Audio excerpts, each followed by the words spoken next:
And I walked in to the Rosebud City Council meeting as a private citizen, wasn't running for office. We had started this group called Powered by People. Cynthia and I and Kate and a couple of friends, and that group was organized to work on voting rights. And that group was organized to register voters. And that group was lucky enough to have more than 20,000 volunteers who'd signed up to knock on doors, get people registered, go down to the Capitol, testify on behalf of the right for everyone to vote. We're literally freezing in their homes. We turned this massive phone bank that made hundreds of thousands, soon over 1 million phone calls to senior citizens across the state of Texas. Anyone we could get a phone number for. We'd call, you'd answer, and we'd say, hey, this is Beto from Powered by People. Want to make sure that you have access to clean water, to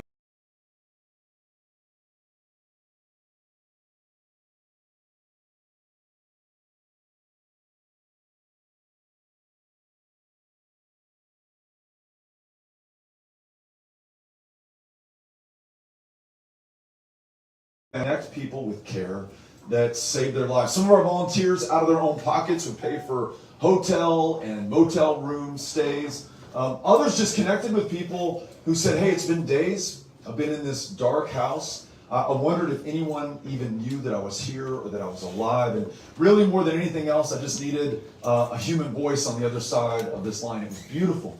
And then we went out and asked folks to raise money for us so we could get resources to communities that needed it. And again, we raised hundreds of thousands of dollars and distributed it back to communities across the state of Texas. So I'll walk in to the city council meeting in Rosebud just to introduce myself to the mayor and the city council, to offer our assistance and to find out what they were going through so that we could understand. Our governor was busy on Fox News blaming the Green New Deal and people who don't live in the state of Texas. And speaking of people who don't live in the state of Texas, Ted Cruz was in Mexico at the Ritz-Carlton with his family. Someone needed to show up, right?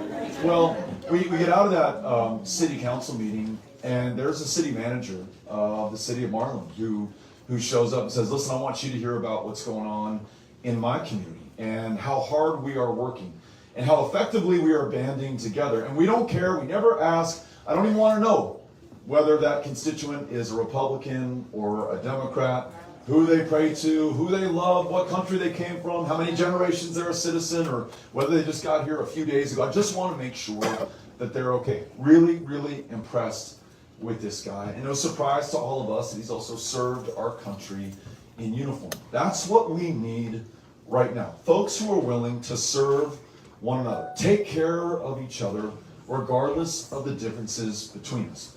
Because right now, those in positions of public trust, in the highest halls of power in the state, are trying to pit us against one another. Based on our differences, they want to divide us. In Greg Abbott's Texas, it's you or me. If you're transgender, you're the enemy. If you're an immigrant, you're an invader. And we've got to take matters into our own hands and defend ourselves. That's a direct quote from Greg Abbott, by the way. If you want to teach the true history, the full story in a Texas classroom of the greatest state in the greatest country, make sure that everyone's story is represented in that. He's going to try to scare the rest of us about something called CRT that frankly I never heard of before last year, right? Also didn't know that it was being taught in the first and second and third grade in our elementary schools, because it wasn't, right? But he wants you to think that it is, and they're going to set up laws, distract you, divide you, keep us from doing the great things we should be able to do.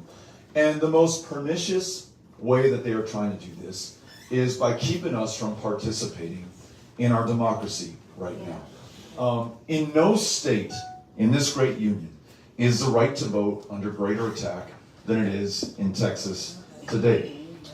We have one of the lowest levels of turnout in the country. It's harder to register to vote in Texas. It's harder to cast a ballot in the state of Texas than it is in any other. Let me lay some facts down on you.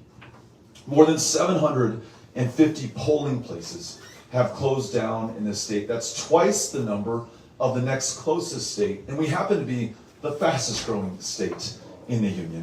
What explains this? Well, the majority of those 750 polling place closures are in the fastest growing black and brown neighborhoods in the state of Texas. On election day, when they beam images from the polling place just outside Texas Southern University, one of our great historically black colleges, and folks are waiting in lines 6 hours deep to cast a ballot. Part of you is moved, right? And you feel proud. I mean, that person is literally sacrificing 6 hours in line to go cast their ballot. But that is soon overcome by the shame that you feel, that we would subject any of our fellow Americans to this kind of indignity. When that's compounded by a gerrymander where the politicians are picking their voters instead of the other way around, and it's got a racial dynamic where if you're black or brown, good chance you'll be drawn out of your political district to minimize the power of your vote and the likelihood that you'll cast a ballot at all. One ballot drop-off location per county, including in Harris County during the pandemic, that had killed nearly 100,000 Texans. We were literally asking people to risk their lives. And then there's this. In the March primary that we just had, and this is like a few months ago, 13% of the mail-in ballots in this great state were rejected. Not 13% of the people stayed home or couldn't figure out how to apply for a mail-in ballot or had some confusion on the way to the polls. 13% of the people who qualified to vote by mail, who requested that ballot through an application, who received it, who took the time to fill it out, who put it in the envelope, who sent it in, 13% of those ballots cast were rejected. Now, if we were watching the news tonight and the anchor said, in Venezuela, in Cuba this evening, they had an election and 13% of the ballots were rejected, we'd say, okay, that checks out. They're not a real democracy. They're not like us. For that to happen in the United States of America and in the state of Texas, and I think about Dr. Ballou here, a 95-year-old World War II veteran in the state, and I don't know if the guy is a Republican or a Democrat, it does not matter, attempted to vote by mail, and forgive him if he wants to do that. We're in a pandemic. He's 95 years old, doesn't want to expose himself to this virus by going to the polling place. Has his ballot by mail request rejected not once, but 3 times. Because the new rule signed into law by Greg Abbott last year says, if you want to vote by mail, you have to have the same form of ID today that you used to register to vote when you first got on the rolls. Now this guy registered to vote 75 years ago. Imagine trying to remember the form of ID that you used 7 years ago to register to vote. That's happening in this great democracy. And tell me if there's someone who is more deserving of the right to vote than that 95-year-old veteran that I'm talking about, or Dr. Ballou right here. Dr. Ballou willing to put his life on the line for this democracy in the first place. When he enlisted in World War II, he swore an oath not to the president, not to a political party, not to any woman or man, to our Constitution, to our democracy, to our very way of life. And 246 years into this experiment, folks, there's a very good chance we're going to lose it, and lose it nowhere more so than right here in the state of Texas, unless we're willing to stand up and fight for it. And let me tell you this. There is no way we get to the outcomes that we're describing today if we had a real functioning democracy. In 2020, 7 million people up against these forms of voter suppression and voter intimidation did not cast a ballot, even though they were eligible to in the state of Texas. Think about that for a second. 2020, it is Trump versus Biden. Whatever you care about either of those, the choice was pretty clear. The most consequential contest for the highest office in the land that we've seen in our lifetimes. And 7 million of our family members, of our friends, and our neighbors, just in the state of Texas, 7 million were eligible to vote, but didn't cast a ballot. It's not because they're lazy. It's not for any lack of love of this great democracy. It is what we have come to in this state as our right to vote has been chipped away year after year after year. Now, if those 7 million, or some greater percentage of them, had turned out, do you think we'd have a state where we can't count on the grid, and the lights don't turn on when you flick the switch, and the heat doesn't run in the middle of February, and your pipes freeze because the water no longer flows, and then when it warms up, they burst and they destroy these beautiful floorboards, and mold's running up the walls onto the ceiling? Would we have a state that has outlawed abortion for every single woman, with no exception for rape or incest. We have a state that's waited 10 weeks, ladies and gentlemen, and counting. Since 19 kids were shot in their classroom at point blank range with a weapon originally designed for use in combat. Their parents and the doctors who saw them when their bodies came to the hospitals only able to identify them by the sneakers that they were wearing or the DNA that they were able to swab from their body. When we have teachers who are so badly underpaid that they're working not one, but 2 or 3 jobs to make ends meet, or retired teachers who literally devoted the best years of their lives to the kids in this community and haven't seen a cost of living adjustment since the year of our Lord, 2004. We wouldn't have any of that because that's not who we are. And it doesn't matter to me if you're a Republican, because you're welcome here. If you're a Democrat, we're glad you came. If you're an independent, you too should be here right now. The differences between us are meaningless at this defining moment of truth. All of us want to make sure that the power works. All of us want to make sure that our kids are protected in those schools. All of us want to make sure that every woman makes her own decisions about her own body, her own future, and her own health care. Every single one of us. So, if we're going to do more to honor Dr. Ballou's service than a pat on the back or a thank you for your service, if we're going to do something with the inheritance that he's won for us, his struggle, his service, his sacrifice has brought us to this moment. What we do with it is going to determine the future of this state and by extension our country. And it's going to define us in the eyes of our kids and our grandkids and every generation that follows. The future has its eyes on us right now. They want to know that given this extraordinary test, the odds that we face, the stakes that are on the line, that we did not falter, that we were not found wanting, that we overcame, and that we prevailed. That's what this election is about at this moment. And given the darkness that has descended on this state, I mean, literally for many of you in February, the darkness that descended in your homes when the lights did not work, the people who feel under attack because of their gender or their sexual orientation or their difference from the majority in America or in Texas right now, we can succumb to it. We can be tempted to despair and just give up all hope. And I understand that temptation. But we can also look at it this way. To few generations, and Dr. Ballou's is one of the few, have fallen the opportunity to fight for everything that we could care about, everything that's important to America, the very democracy that makes all of us possible, the exception on the planet today, the exception to world history for the entire duration of it. That's what's on the line at this moment. And at a time that you've got folks who want to separate us and divide us and tell us who we're supposed to hate and who we're supposed to fear, let's find a way that we come together and that we unify and we do the big things in Texas again. That's what this campaign is about, and I'd love to have you as part of this, on this team, to make sure that we win in November. We win not for a political party, we win not for a single person, but that we win for each and every single one of us. So, let me do this to show you that I mean what I say. I've shared with you a little bit about what I think is on the line right now. What brought me and my family and my team and all these amazing volunteers that you see here to this moment. What hopefully brought you into this room. But my only hope of being able to effectively serve the people of Falls County, to deliver for you right here in Marlin, is to listen to you first and understand what is on your mind, the expectations that you have set for me. So, when we win and you invite me back here in this very room for a town hall meeting, you can hold me accountable for the conversation that we had, the commitments that I've made, the promises that I hope to be able to deliver on. There are a number of issues that I hope that you are going to ask me about. If you don't, I may raise them over the course of answering other questions or reserve a little time at the end.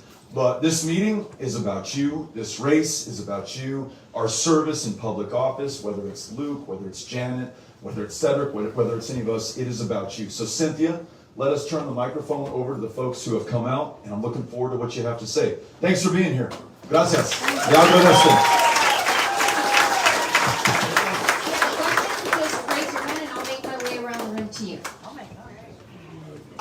Okay, how are you going to the hundreds of millions of dollars that's left on the table for Medicaid? what are you gonna do to bring it, especially to rural Texas? Because we need medical facilities, we need ambulance services, we need better fire services. What are you gonna do? Texas right now is the least insured state in the country. Texas right now is 51st in the ability to see a mental health care provider. Number one provider of mental health care services in this great state, county jail system in the state of Texas. Texas is dead last in childhood diabetes death. I mean, first in childhood diabetes death, but bottom of the basement. Our most vulnerable are losing their lives faster than they are in any other state in the union. Rural Texas, 16 hospitals in rural counties have shut down since Greg Abbott has been governor. And to Cedric's question, there is no reason this has to be. We don't lack for resources or wealth. We're the 9th largest economy on planet Earth, a $2 trillion gross domestic product, a $250 billion biannual budget that is set by the legislature and signed into law by the governor. All that we lack is political will and some common sense, because as Cedric said, there's literally $10 billion right now. Not free money, not giveaway, not handout, your money. You paid this in federal income taxes up to Washington, D.C. D.C. says, hey, Texas, would love to give you these $10 billion back. You use it as you see fit to connect people to mental health care providers, to connect people to primary care physicians, to connect diabetics who are untreated and uninsured today to insulin that was developed 102 years ago. It should be given to everyone if I had anything to do with it for free if they need it. Let's just make sure that you're healthy enough and well enough to live to your full potential. Let's reopen some of those shuttered hospitals and clinics. Let's go to Falls County and find the young woman who would love to go to medical school but can't afford to do so, and pay her way on condition that she move back to Falls County after she completes her education to serve the people who nurtured her to do this in the first place.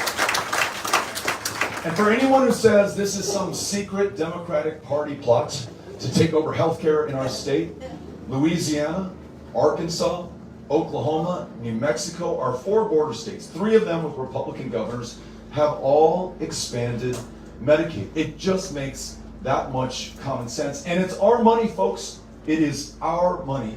And the kicker is, we do this, not only do we connect more people with care, not only do we create more jobs in communities like these, we'll reduce your property taxes, because today, that uninsured, untreated diabetic, when their suffering becomes too much, they will take themselves to a clinic or a hospital.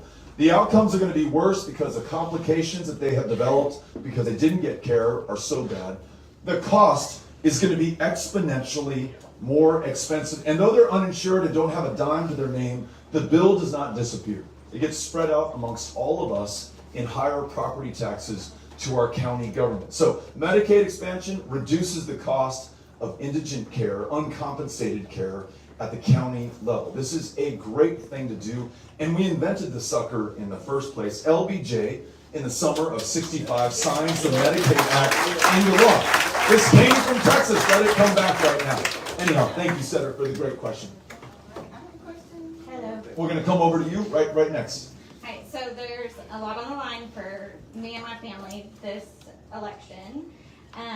I have a trans daughter, and that seems to be the main focus of Abbott, well, one of the main focuses. So what are you going to do to be able to keep families like mine in the state of Texas so that we don't have to flee? Thanks for being here.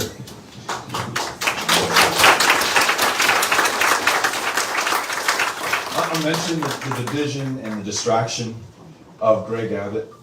Try asking him about why the grid's not fixed and why you're paying $45 more per month on your utility bill, because he literally passed the buck to you instead of getting back the stolen billions from the pipeline CEOs and the energy traders. Ask him about whether he's called any one of the 700 families who lost a family member freezing to death in their homes, or dying of carbon monoxide ingestion, or burning up in their apartments because they lit fires literally to try to keep them and their kids alive. And he'll talk about transgender kids in our schools, right? Do you think he cares one way or the other about transgender kids? He probably does not, if I had to guess. Only he will know. but it sure is an easy way for him to distract a lot of people from what is truly important right now. But he does so at the cost of your family and your kids. And for anyone who does not know, he has promised to pursue this loving mother under the accusation of child abuse. And if that accusation is sustained by CPS investigators, to take not just her transgender child, but every child in her household from her, turn them over to Child Protective Services, which is the worst run foster care program in the United States, bar none.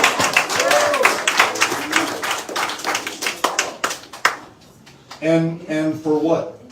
Didn't call a special session after Uvalde to make our kids safer as they went into the schools. Didn't call a special session to fix the grid. Didn't call a special session to do just nearly anything that we needed right now, but called a special session to go after these kids and their parents. What gives? I'll tell you this, getting to meet you right now, meeting those parents who so bravely and generously went down to the Capitol in 2021 and testified against this hateful legislation, and patiently explained to the state senators and the state representatives, every time you do something like this, it hurts my kids. Regardless of whether this bill that you proposed passes, it makes my kids wonder whether they're in the right place and whether we should move to another state or whether they're on the right planet to begin with. I just want to say that to prevail upon our power of empathy. And whether or not your child is transgender, imagine that your child is, and that you're in the same position that this mother is, and they're threatening to take your kid away from you right now. How would you feel, and how would you respond to that? And don't we have more important things to focus on right now? And wouldn't it be nice if every child in this state felt like their governor was going to fight for them, was proud that they were here, had their back, wanted to make sure that they could live to their full potential and fulfill their promise, as I'm sure that your children are going to be able to do. Because we're going to win this election and make sure that we are no longer hating on or causing other Texans to fear people just because they're a little different from us. And in addition to protecting the rights of transgender children and their families, we're also going to make sure that if you're a member of the LGBTQ community, we stop the bad stuff coming down the pike, like the Don't Say Gay bill that's being proposed for the next legislative session. We stop this deal where we're taking hand trucks into school libraries and carting out any book that describes anybody being gay or lesbian or trans as though there's something wrong with that. We're going to change the law so that it's no longer legal to fire somebody based on their sexual orientation, or deny them the ability to adopt just because they live in a same-sex household. We're no longer going to be on the defensive in this state. We're going to make sure that we proudly stand up for one another, especially as we anticipate, thanks to Justice Clarence Thomas's consenting opinion in the Dobbs decision, that they are coming for not just a woman's right to make her own decisions. They're coming for contraception. They're coming for same-sex intimacy, in other words, reviving the sodomy laws in the state of Texas, and they're coming for marriage equality. They literally said that out loud, wrote it down in black and white, and you know that Texas, unless we win this race, will be ground zero for the removal of every freedom and right that so many have fought so hard to protect in the first place. So thank you for being here. We got your back. We're going to fight with you and right while you're. Thank you. Step over to your right in this room over here. There you go. Okay, hi, can you guys hear me? Perfect. You were talking earlier about a program for where doctors could go to medical school and you guys would pay for it, and hopefully with the promise of them coming back to the county and working. So I'm a mental health professional, and there was a program like this that is no longer funded, but it was where if you went to school to become a therapist, you could go back to a county that was a mental health crisis county, and they would refund you or repay your tuition. And now that's what happened when I started grad school. That was one of the reasons why I wanted to do it. And now they don't fund that anymore. And by the way, almost every county right now is a mental health crisis county where they have like no providers for people. So is there anything you could do to eventually put that back on the table? Yes, this is a great question. I mentioned doctors, it's mental health care providers, it's nurses, it's medical professionals in underserved communities. And as you pointed out, so many of our communities are underserved. So many of the counties that I've been to across the 254 in the state of Texas, not only do not have a hospital, their hospital may have shut down 3 or 4 or 5 years ago, they can no longer attract or retain any kind of healthcare provider at all. And so folks who need that help are having to drive hundreds of miles in order to be able to see somebody, or they're just pulling up their stakes and leaving that community altogether. It's in everyone's interest to invest in these towns and to invest in the people who grew up in them in the first place. So, yes, let's extend that not just to doctors, to physicians, to mental health care providers, to nurses. If we're underserved when it comes to public education, and that's a lot of Texas as well, let's also make sure that we clear the way by foregoing any debt, or if you've taken on debt, and it's impossible, it's unaffordable, it's fiscally irresponsible for you to stay in the classroom because you'll need to work 2 or 3 jobs in order to pay the note on your mortgage, put food on the table, and then also pay back your student loan debt. Why don't we take that on as well? And listen, this is not philanthropic. This is not out of generosity. I'll just say this is cold self-interest on our part in Texas. We are losing teachers, mental health care providers, nurses by the thousands, probably tens of thousands by now in the state of Texas. And it's an extraordinarily expensive dynamic for us to maintain and situation for us to repair. For cents on the dollar of repairing the thing, let's not lose people in the first place and grow our own where we can, like right here in Falls County. Thanks for asking the question. Let's do this. Appreciate it. Thank you so much. It's great to be here. Millie, I have an entertainment company in Austin, and we moved to Austin November 2018, and the cost of living at that time was really affordable, and I've seen the cost just skyrocket over the last 4 years, and so many of us who migrated to Austin, we've seen that change, so I'm just trying to ask, how do you tend to bring down the cost of living a little bit so people can afford to live in Austin and in the state of Texas, period, comfortably, without increasing prices because people are having to leave. So how do you plan to address it? Thanks for asking this question. Anything that we are buying right now, anything that we're paying for, the cost is going up, right? Almost across the board. But it is particularly and uniquely bad in the state of Texas. And it has a lot to do with the person who's in the governor's office today. Property taxes have gone up $20 billion over the last 7 years. I mentioned utility bills up $45 per month per ratepayer. It's one of the fastest growing increases for utility bills anywhere in the country. In rural communities, in this county, I understand that 1/3 of the residents cannot reliably get online for high-speed broadband internet, and when you can, you're paying an arm and a leg to do so. Part of the problem, Greg Abbott vetoed something called the Universal Service Fund, which subsidizes rural telephone and internet bills. This is a successor to the Rural Electrification Administration of FDR and Congressman at the time, LBJ, that said, look, we'll wire your towns for light. If you form a co-op, meet us halfway. We'll make sure, because the utilities will never bear the expense of extending these lines out to you, we'll make sure that we step up and do our part. We should be doing something like that right now in Texas. 50% of rural Texans can't get online today. There's nothing that you can do that you need to do. Finish your education, get a job, start a business, hire people without being able to get online. And it is prohibitively expensive because of Greg Abbott. So, what do we do to turn this around? And I'll end up with Austin. So, we got to lower property taxes. Here's how I propose to do that. One of the greatest, if not the single greatest drivers of the increases on your property tax bill is your school district and the cost to educate these kids that we care so much about. I mentioned how underpaid our teachers are right now. We put these trustees in an impossible situation. They know how underpaid those teachers are, but to increase their salaries, they have to increase the tax rate, and it's already too expensive right now to stay in your home. So, the state of Texas should take that off your back and increase the portion that it pays to fund public ed. Right now, state pays 40 cents, you pay 60 cents. We need to get back to a 50-50 split, and there's a strong bipartisan basis in being able to do that. 2, I mentioned expanding Medicaid. That's going to reduce our property tax burden. 3, You homeowners and you renters, you're paying the lion's share of property tax increase in this state. The corporations, the really wealthy folks, the CEOs of these giant companies, I mentioned the energy traders and the pipeline corporations, they hire the lobbyists, they hire the attorneys, they're able to successfully argue down their appraised value, and they pay less and less of a share of what it costs to keep our schools running and our cities operating and our county governments being able to stay in business.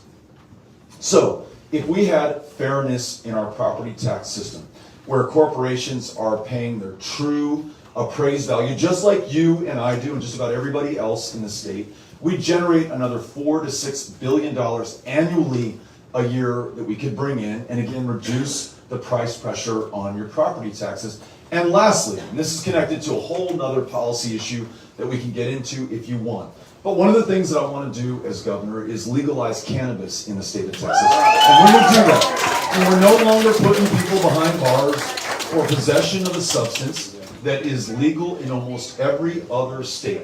Regardless of how you feel about this, the country's moving only in one direction. We're one of the last that is locking people up for possession of this. Overwhelmingly, black and brown Texans are serving that time, having a harder time working upon release because they got to check a box on every employment application form showing that they have this conviction.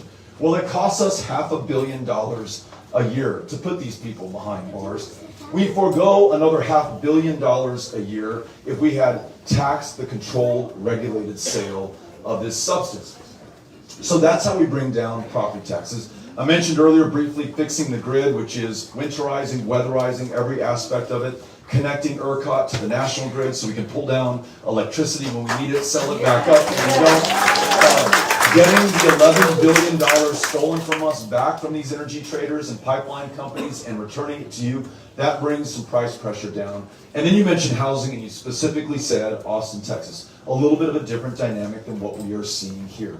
Part of the reason that we continue to see skyrocketing appraised values in the state of Texas is we're not building enough homes, we're not building enough apartments, we're not building enough options and opportunities for people. The state of Texas has some pretty innovative financing tools like tax credit financing to encourage people to build more housing, and specifically more housing that is affordable for working Texans, or hardworking Texans, entrepreneurs, anyone who wants to be able to live in the very community either of their choice or where their parents and grandparents raised them in. We build more housing, we reduce that pressure on price. We can also bring down these appraised values. There are very common sense solutions to the cost of living in the state of Texas, to bringing down inflation and making it more affordable for you to be able to stay here or in Austin. Thanks for asking the question. Appreciate it. Ms. Donald. Right in front of you on the floor. Right. Here we go. Okay, my name is Cynthia Derry. I was born and raised in Falls County. You touched on a little about the housing issue, and I don't know if you've even had a chance to just kind of drive through Marlin, but it is pathetic. I have been working with groups of people from USDA, from other entities that are saying, oh yeah, we have funding for low-income people, but they never send it. I've sent in 24 applications. I got one response back saying, well, this person could qualify if they did this, and that. People are losing their homes. The houses are falling, literally falling down around them. And we have got to do something to help people. You know, we talk about kids. I'm a former teacher. I just retired, as a matter of fact. But I'm an educator, 16 years. And if you can take care of home, I've been in some of the homes of our students, and it's atrocious. Walls are buckling in, rain is coming in. They don't have the money to repair these homes. What can we do? What else can be done so that we can give people at least decent housing?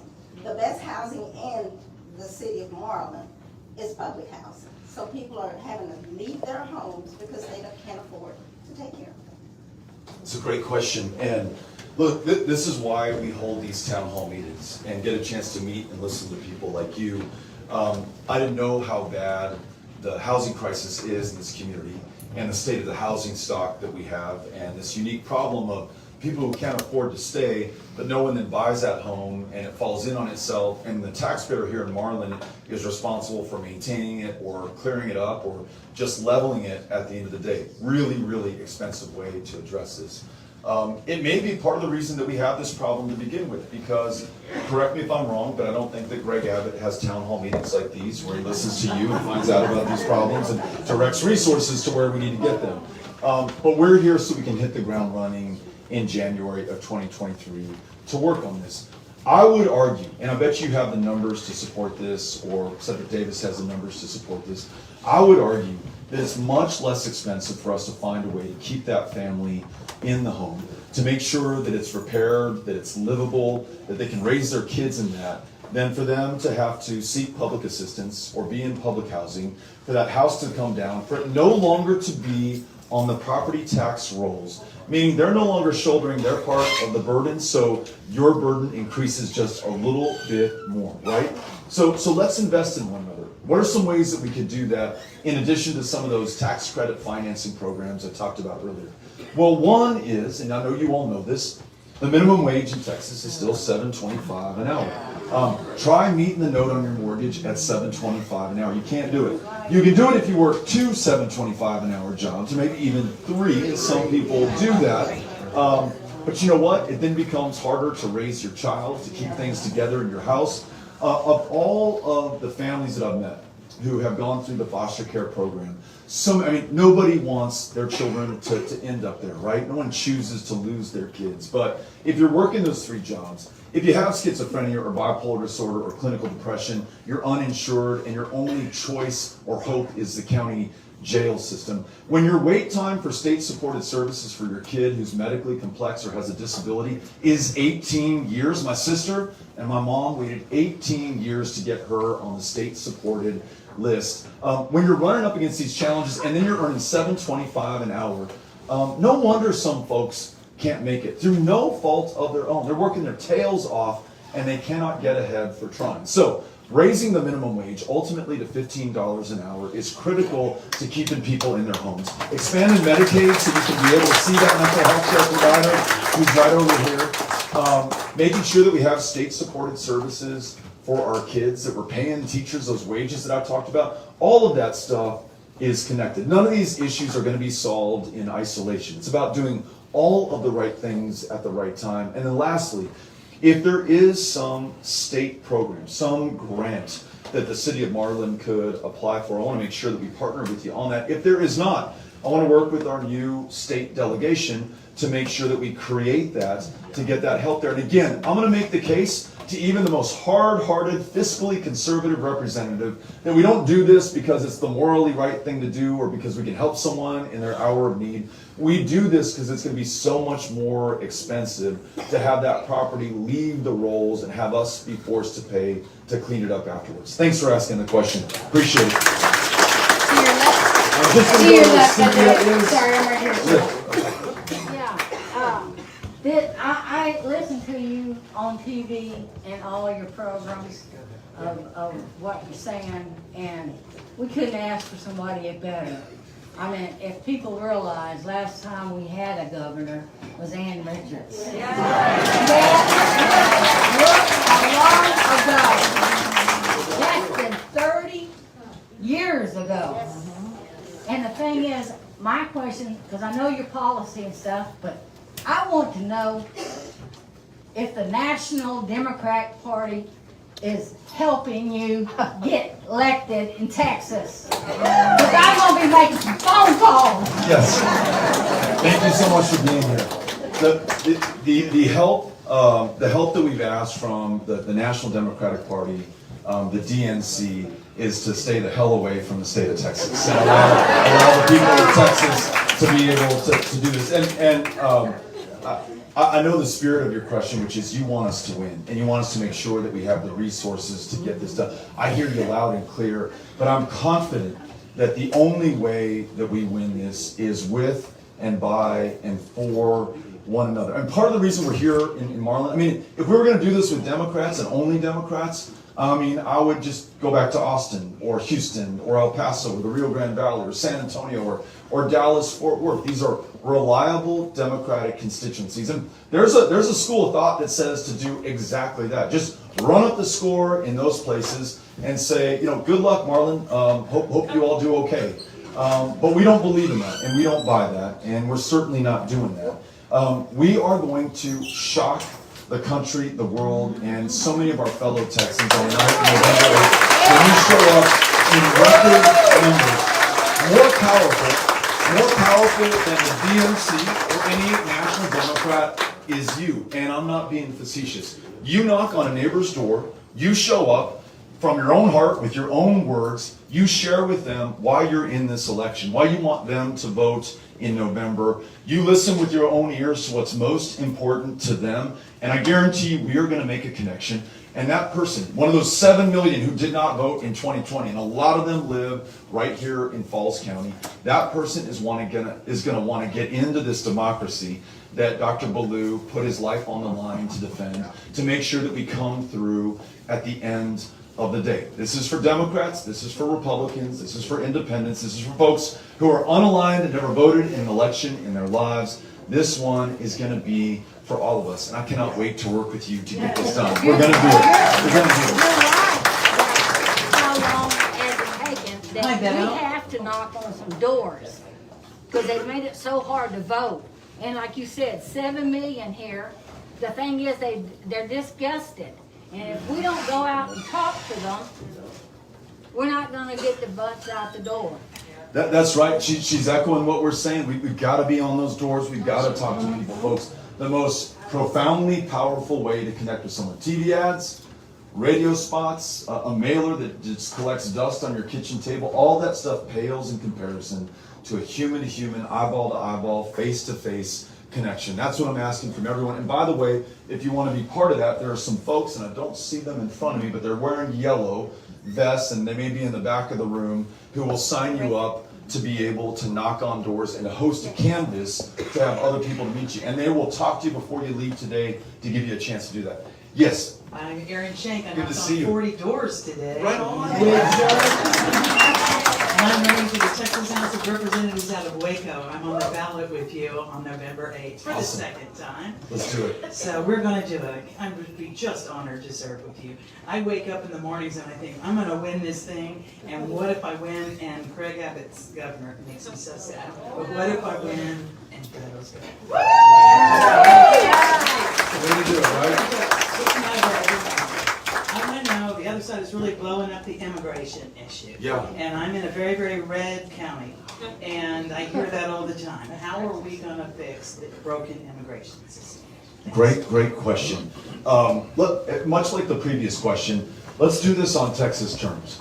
We understand immigration, I would argue, perhaps better than any other state. Whether you were part of my tribe in the 1880s, 1870s, fleeing famine in Ireland, certain death if we were to have returned, and came here to the one country that would take you in and ended up in El Paso, Texas, and I'm the fourth generation of us, raising the fifth. Whether you're the Gonzalez family, who came here not 4 generations, but 8 generations ago, before there was even a state of Texas, right? Or someone who just arrived yesterday from Ukraine or Guatemala or China or India or anywhere else on the planet. How fortunate are we that we're the destination of choice from people all over the world who want to come here and do better for themselves, that's for sure. But they also want to do, and they always do, better for all of us. The problem is we do not have a legal, safe, orderly way for the vast majority of those who want to come here to be able to do that. And so we have far too many crossing in between our ports of entry. Many, and the majority, coming here to work jobs that no one born in this state or this country is willing to work.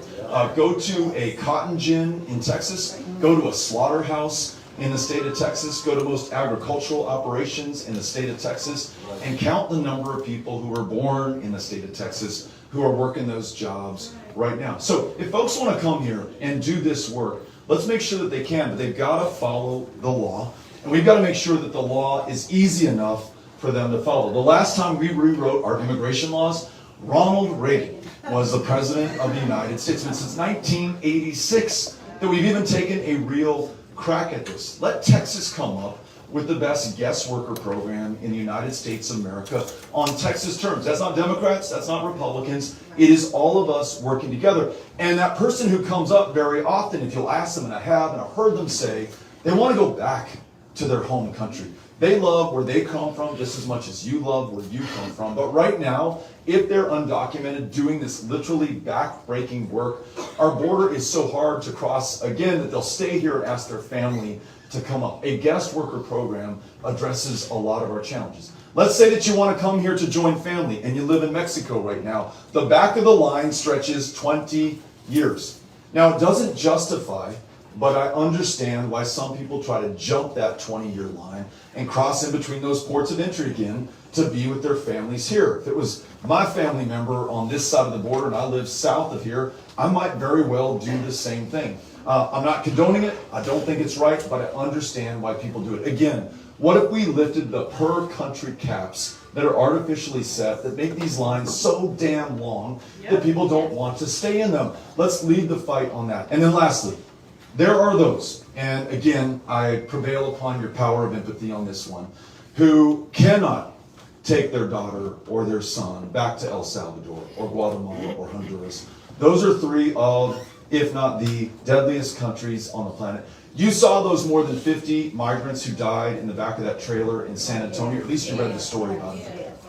Okay, so in your mind's eye, you are there outside of that trailer, and the person who's driving the tractor for it says, all right, time for you to get in. What compels you to get in? Like, what would have to be going on in your head and in your life to get into that trailer? And then think about, because there were kids in that trailer, what makes you, once you're in, reach down and pick up your 11-year-old son and bring him into that trailer with you? You know, because you can see the thing's not air conditioned. You know it's 104 degrees out. You know very well you may not survive that journey. You don't do it for kicks.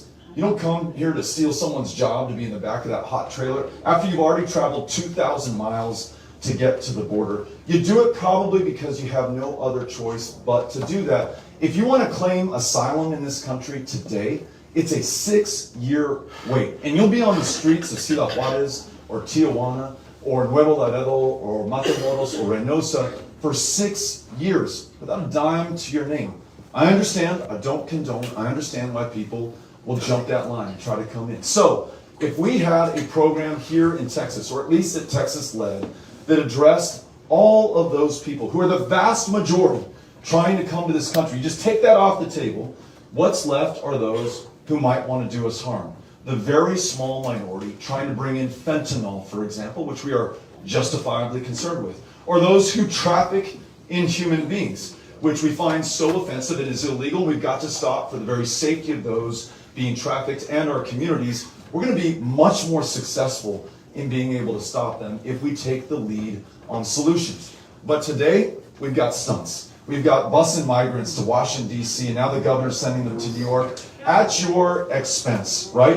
And these migrants willingly get on these buses probably because they're trying to get to the East Coast to begin with. That didn't do anything to solve the problem. He's building parts of a wall that you can go to the left of or to the right of, and it's not really stopping anybody from doing anything right now.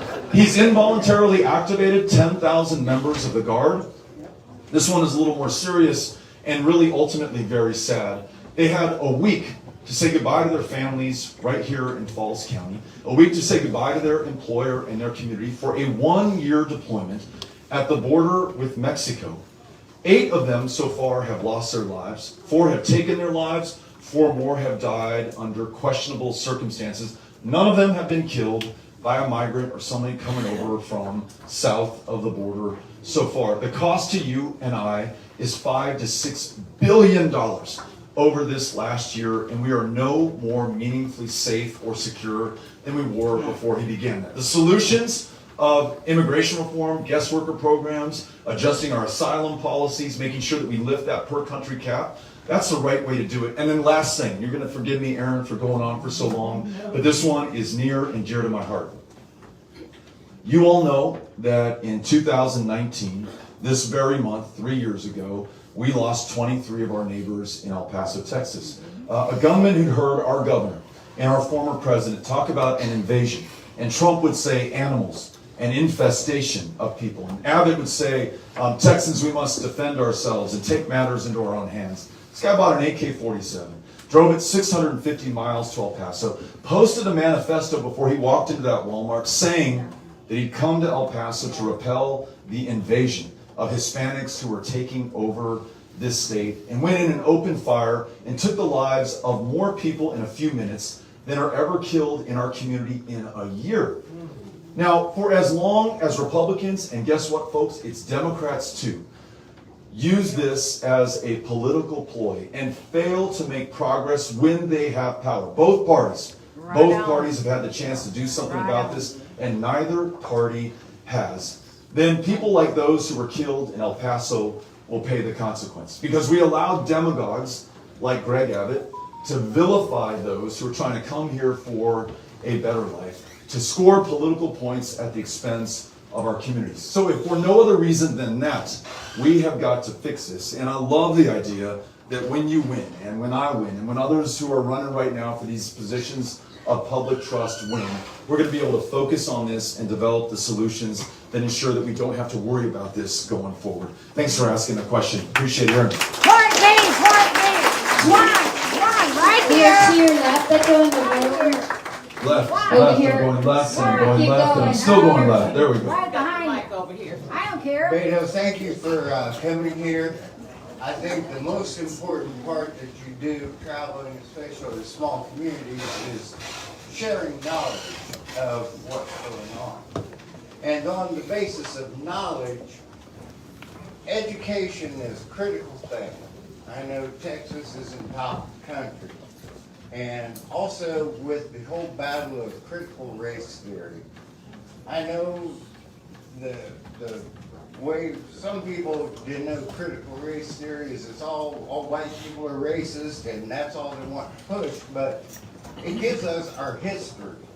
And unless we know what our history is, we're not going to change it. Yeah. What are your goals for our education of our younger people? Great question. For me, it begins with that teacher in the classroom, that counselor in the office, that librarian with all those beautiful books, some of which are now being banned and carted out of her library today. They've answered this calling, right, to public service. They didn't do it for the money or the fame or the glory. They did it to connect with those kids, stoke their curiosity, hopefully engender a lifelong love of learning. And once you do that, there's really no stopping somebody, right? They're just going to do great things. And that teacher, and I can think of the teacher in my life who did that for me in 6th grade at Mesita Elementary, Mary Strummer. That teacher, she'll change our lives forever, right? Right now, those teachers feel under so much attack on so many levels. And I mentioned the STAR test earlier. One of the pernicious consequences of the STAR test is that you have teachers taking valuable classroom time and not teaching really any kind of history at all, just preparing their students for how to take that high stakes, high pressure, standardized test, because that teacher will be graded on the results, as were her principal or her school district. It's almost used as a punitive tool more than it is anything else. So when I say when we win, we're going to cancel the STAR test, it is to make sure that we have the backs of that teacher. And then I want her to be able to teach the full story of this data. I want her to talk about Dr. Ballou being posted to Okinawa in World War II and what this greatest generation did. I want her to learn about the Vietnam era veteran who came back from a war that this country never fully understood. Came back to communities that at best showed their indifference, at worst their outright hatred for those who were willing to risk their lives for this country, and then got after it and built up these communities like Marlin, and are the ones front in line right now fighting for the Iraq and Afghanistan war veteran to get some treatment for that exposure to these toxic burn pits, because the Vietnam era vet waited 40 years for Agent Orange exposure to be treated as a presumptive condition for the cancer that he now has. That's a beautiful story, but so is the one of Dr. Lawrence Nixon. Black physician, El Paso, Texas, state legislature in 23 passes the white primary law. All of a sudden, this guy and every other African American in the state was banned from voting in our elections. He nonetheless tries to vote, is rejected at the polling place in El Paso, challenges this, takes it all the way to the Supreme Court, wins not one, but 2 signal victories, not only integrating our elections by 1944, but setting the ground for LBJ, the first Texas president, to sign the Voting Rights Act into law. Now, a history teacher of the state of Texas can wonder if he or she is allowed to tell the story of Dr. Lawrence Nixon, or any of the great heroes, or those who were subjected to the indignity that they suffered for too long in this state. And as the gentleman said, if we don't tell these stories, there's a good chance we're going to repeat these mistakes and we will fail to learn from them. And last thing I'll say on this, and the reason I mentioned Dr. Lawrence Nixon, I mentioned the level of attack that our democracy faces today, and that our state legislature and our governor are literally trying to draw people out of the right to vote. Very successfully, I might add, those 7 million I keep talking about. The reason I feel so optimistic in being able to overcome this attack on our democracy is because I learned the history and the story of Dr. Nixon. See, he was up against much greater odds than the ones that we face, and yet he overcame them nonetheless. So anything that we've talked about today that might seem impossible to any one of us, we can do it because we've done it before. And we've got to know that story because it gives us some faith and some confidence and some hope. And if there's anything we need at this moment, it is those 3 things. Thanks for being here. Thanks for asking the question. Appreciate it. We're in the same space, and this is going to be my last question right here. I would like to know what you plan to do about the obnoxious abortion laws. In 1971, I found myself pregnant with a bleeding ulcer and an ovarian cyst that went from the size of a lime to a lemon in 3 days. And both of my doctors told me I needed to terminate the pregnancy, but they could do nothing for me. And luckily, I found a board-certified OBGYN that was willing to do the procedure, but not everybody is that lucky. Thank you for asking this question, and again, sharing a story that must be tough to tell in front of so many people, but necessary for us to get past the talking points and even the policy and talk about people's lives like yours and others who are endangered right now in this state. I mentioned it's a zero tolerance ban on abortion, no exception for rape, no exception for incest. It is taking place, to the woman's point, in a state that is the epicenter for a maternal mortality crisis that we have right now. If you foreclose every option for an abortion in Texas, you are also foreclosing most options for a cervical cancer screening, or a family planning provider, or a doctor of any kind for most women in underserved communities and counties. Maybe not unlike this one or some of those that I've been to recently. So the toll of this policy is not just the removal of a protection for a right, it is the loss of life that we are sure to see in Texas. Most of you know that you may outlaw abortions, but you will not end them. They will still take place. They'll be much less safe, much more likely to end in death. So what are we going to do? 1, we're going to win this election. That's a really important step. But 2, we're going to be clear-eyed about the fact that that is going to be insufficient to the task at hand. It's a necessary step. We can't take the other steps until we win. But one thing I've learned from the Dobbs decision, which overturned Roe versus Wade, is that no victory is final or sufficient for the fight that we have in front of us. I thought the Voting Rights Act satisfied the concern about a multiracial democracy in '65. I thought Roe versus Wade did it for women's right to make their own decisions. I thought Obergefell did it for marriage equality. Now we see Justice Clarence Thomas saying that he's coming after marriage equality across this country and in this state. Got to be vigilant, we got to fight, we got to stay after it. When we win in this election, for the first time, as someone said, since Ann Richards won in 1990, it's been 32 years that a bold pro-choice Democrat has won this office. It is going to send shockwaves through the political system of this state. And for even those Republican state representatives who want to keep their jobs, and if we were to administer truth serum to them, their number 1 priority is to get reelected. They want to keep their jobs. They're going to read the signal from their constituents about how important the ability to make your own decisions about your own body is. And when more courageous women like you stand up and share their personal stories, I think we're going to be able to be able to count on their power of empathy as well and get beyond their own talking points and political point scoring and back to caring about the constituents that they're supposed to serve in the first place. You all saw the results in Kansas on Tuesday, right? 60% to 40%. That is changing the calculation for those who had opposed this right for so long, if for no other reason they want to be able to stay in power. In addition, we'll use every lever at our control, the power of the veto, executive action, whatever we can do to protect every woman and their right in the state. And then last thing, because it's connected to the previous thing I said about Nixon, in 1971, abortion was also outlawed and illegal. But no one came to our rescue in the state from outside of our state. That was my comment earlier about folks coming in from outside of Texas to try to save us.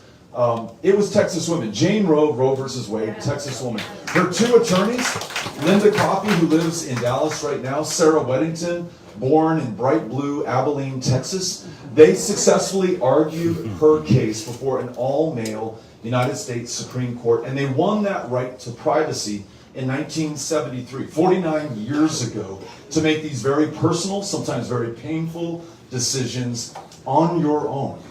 Stood the test of time for nearly half a century. So if it was Texas women who won the day in 1973, I'm betting on Texas women winning the day in 2022.